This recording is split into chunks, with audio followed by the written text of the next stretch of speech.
السلام علیکم ورحمۃ اللہ وبرکاتہ۔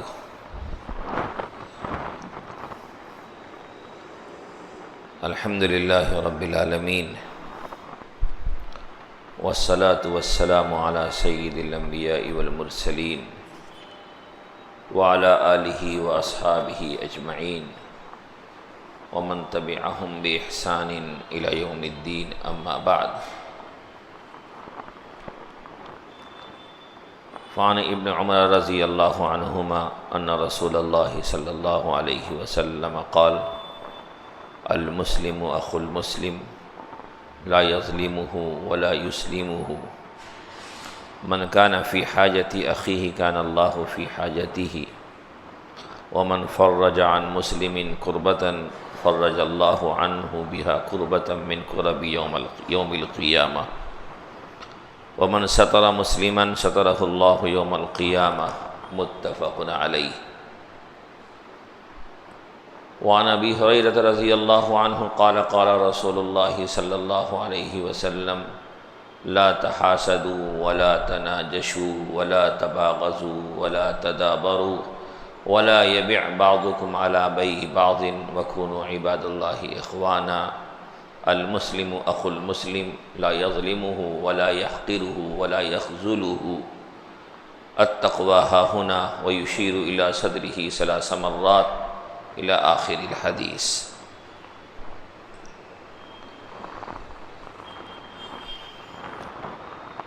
محترم حضرات، جب کسی غم کا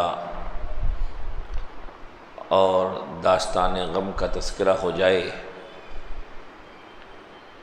تو دل چاہتا ہے کہ اس کی کچھ تفصیلات بھی آپ کے سامنے آ جائیں۔ ابھی اپنے امام صاحب نے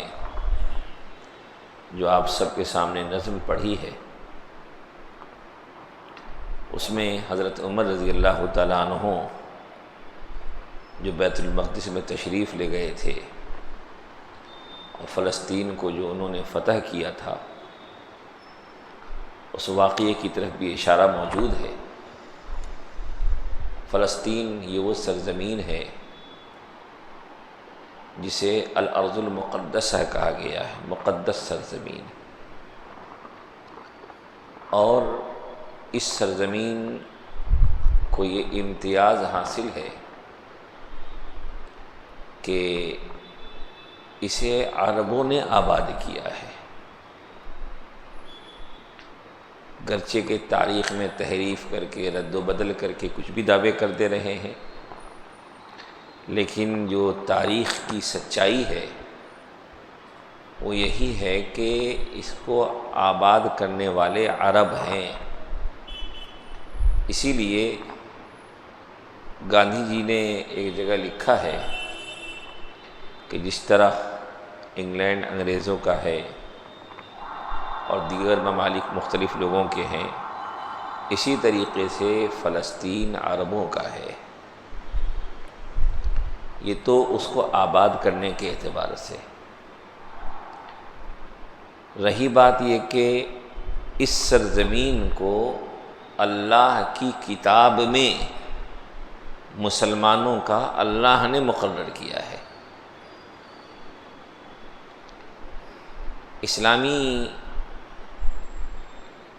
اسلام سے پہلے اس سرزمین پر مختلف حالات آئے، کبھی یہودیوں کا تسلط رہا، کبھی عیسائیوں کا تسلط رہا۔ اس سرزمین نے بھی مختلف حالات دیکھے ہیں، مختلف زمانوں میں مختلف ادوار یہاں سے مختلف حالات گزرے ہیں۔ یہاں پہ کئی مرتبہ یہاں بڑے بڑے حادثات ہوئے ہیں۔ اسلام کی اولین زمانوں میں یہاں عیسائیوں کا تسلط تھا، اس کے بعد حضرت عمر رضی اللہ تعالیٰ عنہ کے دور خلافت میں اسے فتح کیا گیا۔ حضرت عمر رضی اللہ تعالیٰ عنہ نے حضرت عمرو بن عاص کو اور حضرت ابو عبیدہ ابن جراح کو اس مشن پر، اس مہم پر روانہ کیا۔ چنانچہ بیت المقدس اور فلسطین کے اطراف کے علاقوں کو فتح کرتے کرتے یہ لوگ جب بالکل بیت المقدس کے قریب پہنچے تو وہاں کے عیسائیوں نے صلح کی پیشکش کی، اور خود حضرت ابو عبیدہ یہ چاہتے بھی تھے کہ فلسطین اور بیت المقدس کو فتح کرنے میں خون خرابے کی نوبت نہ آئے، ایسی شکل اختیار کی جائے تاکہ اس جگہ کا تقدس پامال نہ ہو۔ چنانچہ خود وہاں کے لوگوں کی طرف سے یہ بات رکھی گئی کہ اگر امیر المؤمنین خود تشریف لاتے ہیں تو ہم ان سے بات چیت کر کے صلح کرنے کے لیے تیار ہیں۔ اس وقت کی جو کیفیت تھی کہ اطراف کے تمام علاقوں کو اسلامی لشکر نے فتح کر لیا تھا، اور طاقت ایسی تسلیم کی جا چکی تھی کہ سب ان کے سامنے سرنگو ہو چکے تھے، چاہتے تو اس بات کو نہ مانتے، اور اپنے رعب اور دبدبے کو جو اللہ نے قائم کیا تھا اس کے تحت ہی اسے فتح کر لیتے۔ لیکن حضرت ابو عبیدہ نے یہ پیغام مدینہ منورہ بھیجا کہ یہاں کے لوگوں کا یہ کہنا ہے کہ امیر المؤمنین تشریف لائے۔ جب یہ خبر مدینہ منورہ کو پہنچی تو حضرت عمر رضی اللہ تعالیٰ عنہ نے صحابہ کرام سے، جس میں حضرت علی بھی تھے، حضرت عثمان غنی رضی اللہ عنہم بھی تھے، مشورہ کیا مسجد نبوی میں کہ وہاں سے مطالبہ ہے، ہمیں کیا کرنا چاہیے۔ اب مشورے میں طرح طرح کی باتیں آتی ہیں، یہ بات بھی آئی کہ جانے کی ضرورت نہیں ہے، اللہ نے ان کی ہمتوں کو توڑ دیا ہے، اب ان کی بات نہ بھی مانے تو بھی وہ صلح کر لیں گے، اللہ نے انہیں پست ہمت بنا دیا ہے، اب ان کے اندر مقابلے کی طاقت نہیں ہے۔ لیکن بالآخر جو بات طے ہوئی کہ حضرت عمر کو جانا چاہیے، چنانچہ حضرت عمر رضی اللہ تعالیٰ عنہ رجب کے مہینے میں سن 16 ہجری میں مدینہ سے نکلے ہیں۔ حضرت عمر رضی اللہ تعالیٰ عنہ ایک خادم اور ایک سواری کے ساتھ مدینے سے نکلے ہیں، اور سامان سفر کھانے پینے کے لیے ستو کو ساتھ میں رکھا ہے، اور ایسے حاکم جن کی حکومت 22 لاکھ مربع میل پہ تھی، اور جس کے لشکر کا ہر طرف فتح و کامرانی کے ذریعے استقبال کیا جاتا تھا، ویسے لشکر کے امیر اور امیر المؤمنین جا رہے ہیں، کوئی شان و شوکت نہیں، بلکہ سواری بھی پوری نہیں، 2 لوگوں کے لیے ایک سواری اور کھانے کے لیے ستو، اسی فقیرانہ حال میں مدینے سے نکلے ہیں۔ راستے میں کچھ آبادی سے گزرے تو وہاں کے لوگوں سے بھی کچھ بات چیت ہوئی، اور تمام مراحل سے گزرتے ہوئے جب پہنچے ہیں وہاں پہ تو بات یہ طے ہوئی تھی راستے میں کہ کچھ دور ایک منزل تک حضرت عمر رضی اللہ تعالیٰ عنہ سوار ہوں گے اور خادم پیدل چلیں گے، اور کچھ دور تک حضرت عمر رضی اللہ تعالیٰ عنہ پیدل چلیں گے، خادم سوار ہوں گے۔ شاید انسانیت کی تاریخ میں ایسا کوئی منظر دیکھا نہیں گیا ہوگا کہ حاکم وقت پیدل چل رہا ہو اور خادم سوار ہو۔ اور عجیب اتفاق کہ جب بیت المقدس میں داخل ہونے کا وقت آیا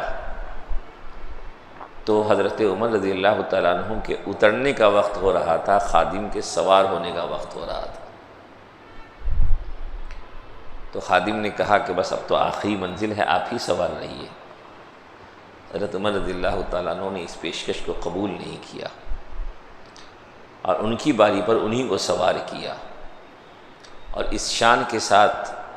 بیت المقدس میں داخل ہوئے ہیں کہ خادم سوار ہیں، حضرت عمر رضی اللہ تعالیٰ عنہ پیدل چل رہے ہیں اونٹ کی مہار کو پکڑ کے، ان کے پاؤں میں کیچڑ لگا ہوا ہے۔ جیسے مسجد اقصیٰ کے قریب پہنچے ہیں، اور یاد رکھیے مسجد اقصیٰ جسے آج ہم بعض لوگ قبۃ الصخرہ کو دیکھ کے کہتے ہیں، یا بعض لوگ کہتے ہیں کہ وہ ایک مسجد جو ہے، اس بات کو بھی سمجھیے، مسجد اقصیٰ صرف وہ ایک مسجد جو پیش کی جاتی ہے، صرف وہ مسجد اقصیٰ نہیں ہے، یہ وہ جو قبۃ الصخرہ جو بتایا جاتا ہے صرف وہ مسجد اقصیٰ نہیں ہے، بلکہ وہ پورا علاقہ مسجد اقصیٰ ہے۔ اس کے ایک حصے میں وہ مسجد بنی، بس یوں سمجھیے یہ ایک ٹیبل ہے، یہ پورا علاقہ مسجد اقصیٰ ہے، اس کے ایک حصے میں وہ مسجد بنی ہوئی ہے، اسی کے سامنے ادھر ایک حصے میں وہ قبۃ الصخرہ ہے، تو یہ پورا کا پورا علاقہ مسجد اقصیٰ ہے۔ اس کو کہتے ہیں الجامع القبلی، یہ ہے قبۃ الصخرہ،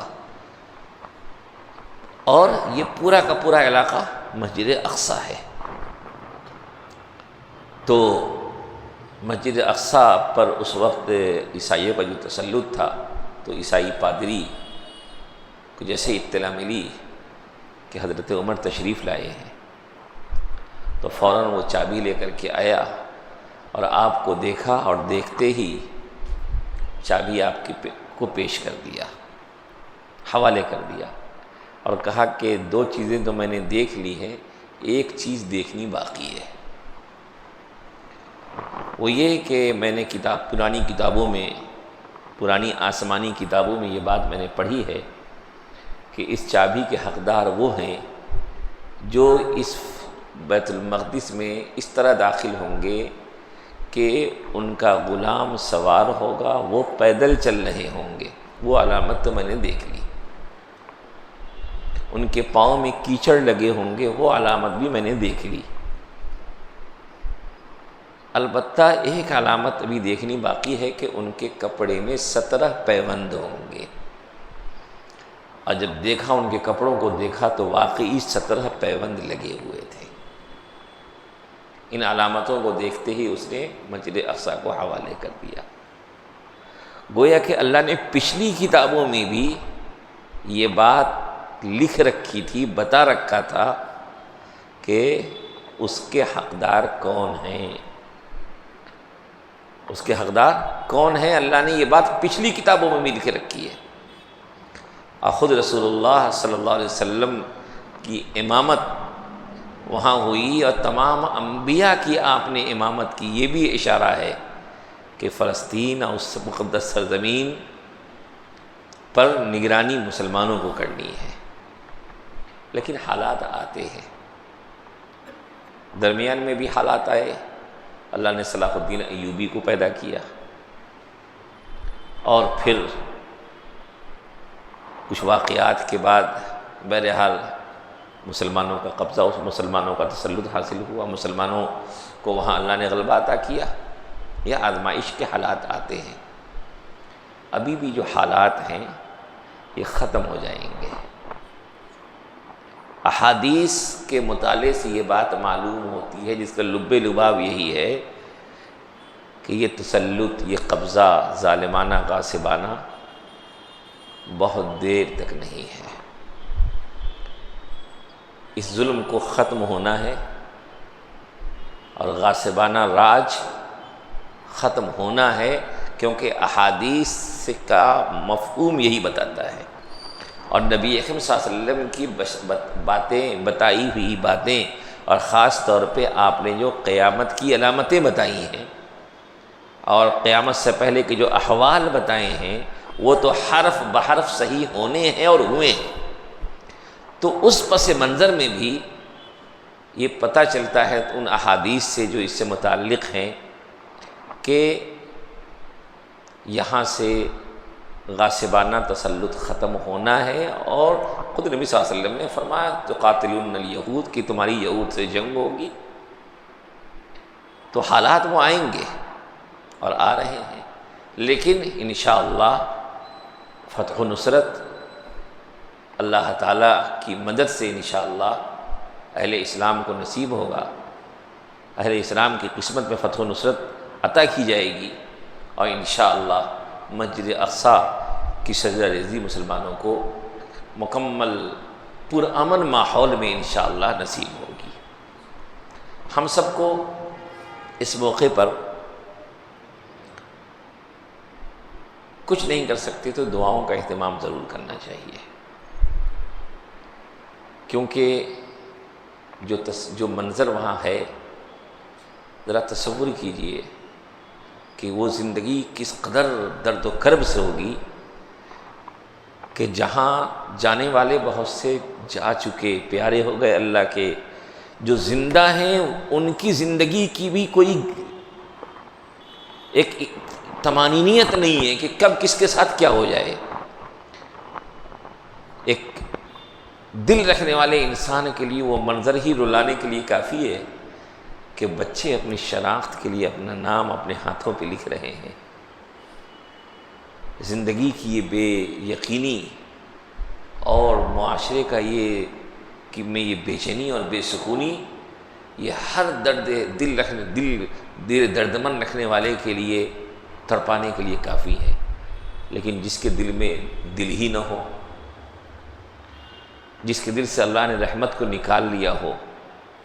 جس کے دل کو اللہ نے سخت بنا دیا ہو، اور یہود تو وہ قوم ہے کہ جس کے بارے میں اللہ نے جن کی دل کی سختی کو تو اللہ نے قرآن میں بیان کیا ہے. تو دل کی سختی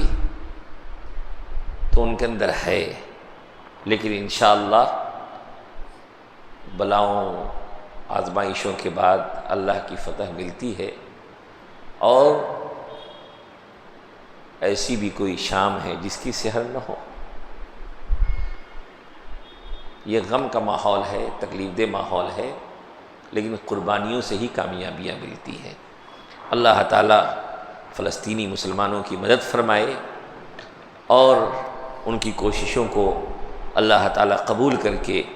اس سرزمین کو ظالمانہ غاصبانہ تسلط سے پاک کر کے مسجد اقصیٰ کے تقدس کو اللہ تعالیٰ محفوظ فرمائے. ہم سب کو اس کی دعا کرنی چاہیے. اسی طریقے سے جو ابھی ایک روایت میں نے پڑھی ہے، نبی اکرم صلی اللہ علیہ وسلم نے اس میں فرمایا ہے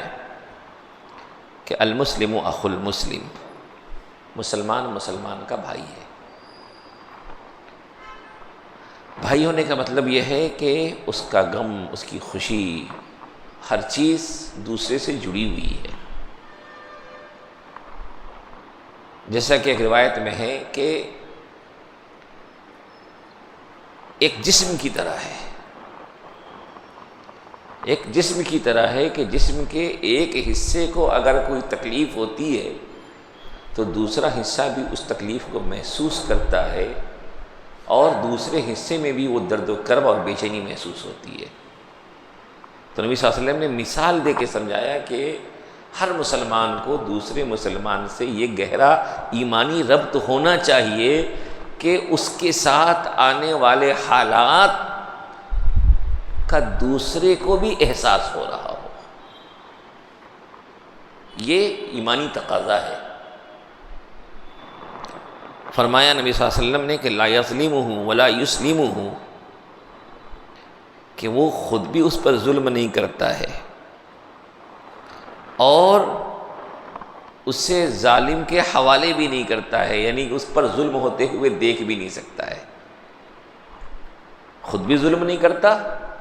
اور نہ ظالم کے حوالے کرتا ہے، اور نہ ہی اس پر ظلم ہوتے ہوئے وہ دیکھ سکتا ہے،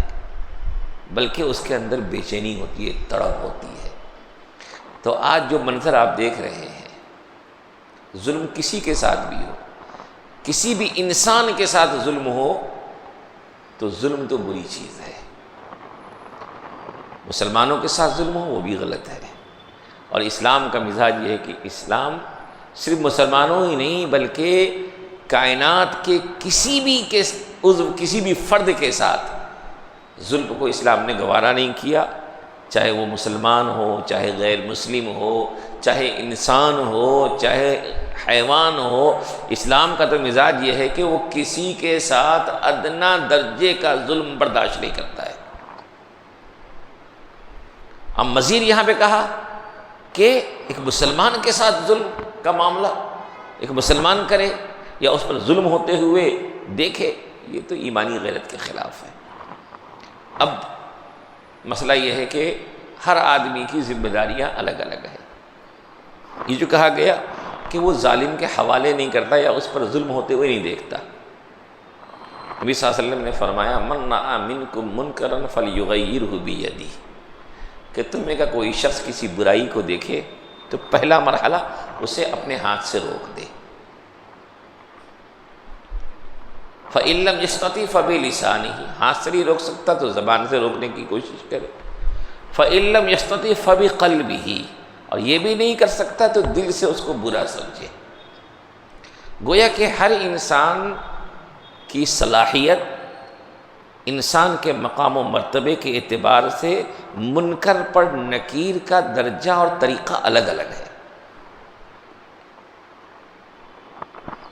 ایسا نہیں کہ بھائی ہر آدمی کسی منکر کی روک تھام میں ہر آدمی کو یکساں مقام حاصل ہے، نہیں۔ فرمایا کہ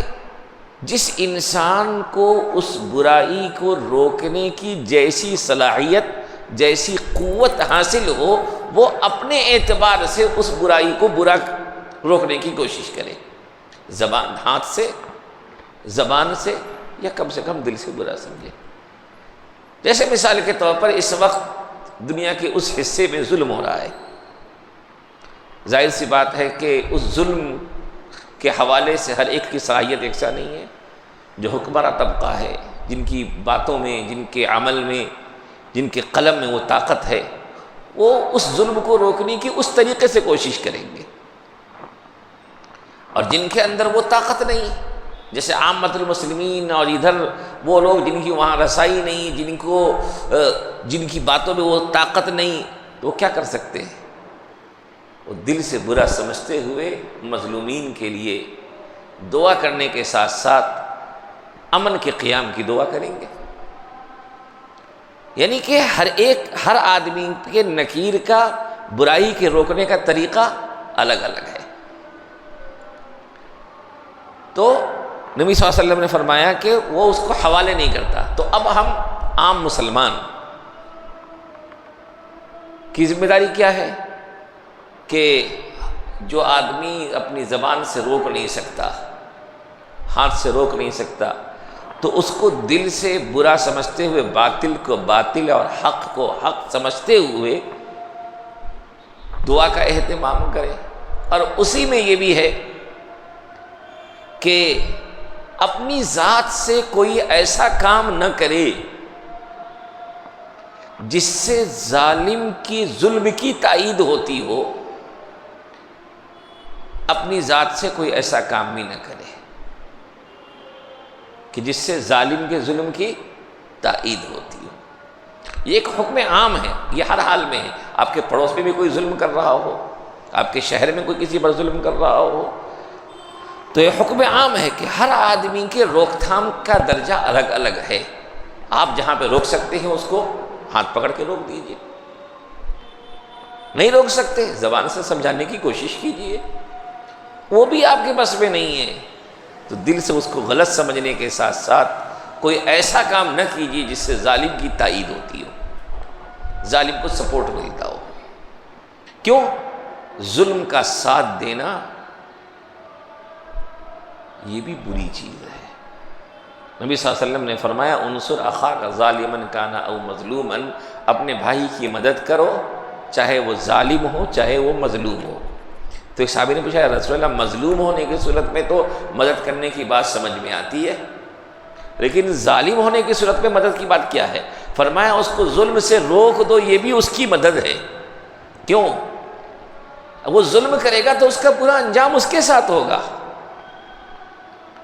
اس کو تم ظلم سے روک رہے ہو، گویا کہ تم اس کی کیا کر رہے ہو؟ مدد کر رہے ہو۔ اور نبی صلی اللہ علیہ وسلم نے فرمایا کہ جو شخص اپنے بھائی کی مدد میں لگا مصروف ہے تو اللہ تعالیٰ اس کی کان اللہ فی حاجتہ، اللہ تعالیٰ اس کی حاجت روائی کرتے ہیں۔ یعنی کبھی کسی کی مدد کا کوئی موقع آئے، مدد کی مختلف شکلیں ہیں، مدد کی مختلف شکلیں ہیں، کسی کو کچھ دے کر کے مدد کرنا، یا کسی کے کچھ کام آ جانا، جیسے کہ ایک روایت میں نبی صلی اللہ علیہ وسلم نے مثال سے سمجھایا کہ تعین صانعا او تصنع لاخرک، کہ تم کام کرنے والے کی مدد کر دو یا جسے کام کرنے نہیں آتا اس کا کام کر دو۔ جیسے ایک شخص وہ ہے کہ اسے کام کرنے تو آتا ہے لیکن اچانک کام کا بوجھ بڑھ گیا، تو اب وہ کیا کرو؟ تم اس کے بوجھ کو ہلکا کرنے میں کچھ مدد کر سکتے ہو تو کر دو، حالانکہ اسے کام کرنے آتا ہے لیکن کام کا بوجھ بڑھ گیا، اچانک بہت سارا کام ایک ساتھ آ گیا۔ جیسے بعض موقع پہ ایسا ہوتا ہے کہ انسان کے اندر صلاحیت ہے، قابلیت ہے، کر سکتا ہے، لیکن ایک ساتھ اتنے کام آ جاتے ہیں کہ سب کو سنبھالنا اس کے لیے دشوار ہو جاتا ہے، تو اس کی کچھ ذمہ داریوں کو اپنے ذمہ لے لو۔ یہ بھی حاجت روائی ہے۔ یا جسے کام کرنے نہیں آتا، مثال کے طور پر ایک آدمی کے ذمہ کوئی ایسا کام آ گیا، اس کے سر کوئی ایسی چیز آ گئی کہ اسے وہ کرنے نہیں آتی، وہ کام کرنے نہیں آتا، فرمایا کہ تم اس کا کام کر دو، اسے اس چیز کی رہنمائی کر دو۔ یہ عملی زندگی میں اس کے بے شمار موقع آتے رہتے ہیں، لیکن بعض لوگ ان چیزوں میں بڑے بخیل ہوتے ہیں، ان کو آتا ہے وہ کسی کو شیئر نہیں کرتے، بتاتے نہیں۔ آپ کسی کا کام آسان ہو جا رہا ہے، آپ کی دو چار باتوں کے ذریعے وہ 10 چکروں سے بچ جا رہا ہے، دوڑ دھوپ سے کچھ بچ جا رہا ہے، اس کا کام آپ کی رہنمائی میں کچھ آسان ہو جا رہا ہے، تو یہ آپ کے لیے